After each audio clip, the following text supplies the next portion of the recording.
জায়গায় ফিরে যাবে।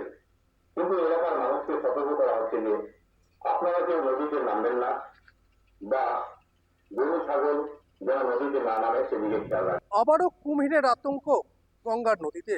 গঙ্গা নদীর পাড়ে কখনো কুমির উঠছে, আবার নদীতে ভেসে বেড়াচ্ছে।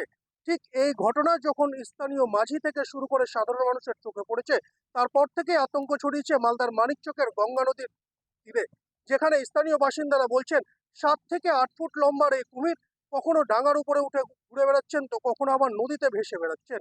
কিন্তু স্থানীয় বাসিন্দারা জানাচ্ছেন এই পরিস্থিতিতে তারা রীতিমতো আতঙ্কে রয়েছেন, কারণ প্রশাসনের তরফে ইতিমধ্যে সচেতন করা হয়েছে কেউ যাতে নদীতে না নামে। পুলিশ প্রশাসন এসে বললো যে এই জলে কুমির আছে, সাবধানে সব চান করবে।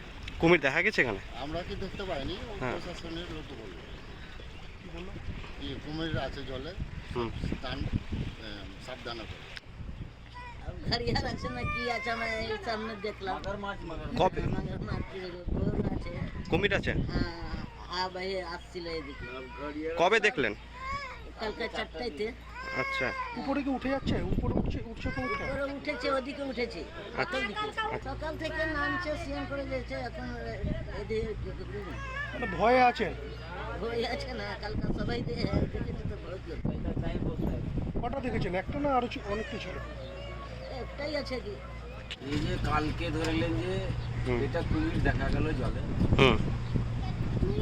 অনেকগুলো লোক থাকার বাদে কুমির একবার বাইরে গেল, বাইরে থেকে আবার এই যে কানাই ছাড়লো, ছাটার ছোট প্রশাসন ছিল, ওনারও দেখলো। কালকে কখন দেখা গেছে? কালকে 4টার দিকে কুমিরটা যাবে। কটা ছিল? একটা।